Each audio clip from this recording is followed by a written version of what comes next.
অগাস্টের বিপ্লবে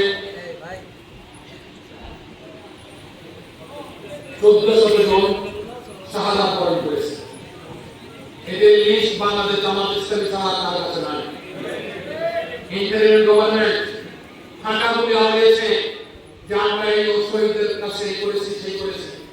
আমরা খবর নিয়ে দেখলাম শহীদদের জন্য স্পেসিফিক তারা কিছুই করে নাই।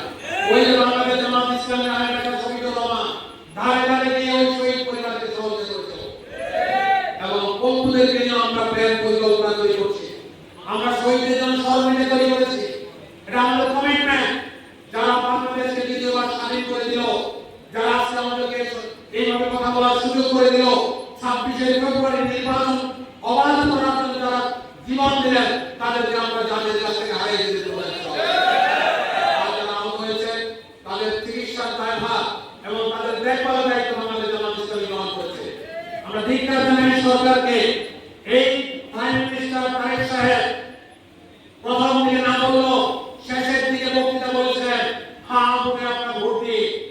এখন হ্যাঁ জয়যুক্ত হয়েছে কিন্তু তিনি হায়ের সাথে নাই। যারা কথা দিয়ে কথা রাখে না তাদেরকে কি বলা হয়?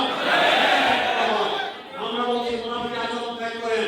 মুনাফিকি আচরণ ত্যাগ করে মুনাফিকের স্থান আল্লাহ তাআলা নিজেই জাহান্নামের সর্বশেষ স্তরে রেখেছে। এই মুনাফিকি আচরণ ত্যাগ করেন এবং শহীদদের মর্যাদা দিতে শিখুন। জুলাই ইসলামকে আইনের ভিত্তি না দিলে করে বাংলাদেশ জামাত ইসলামী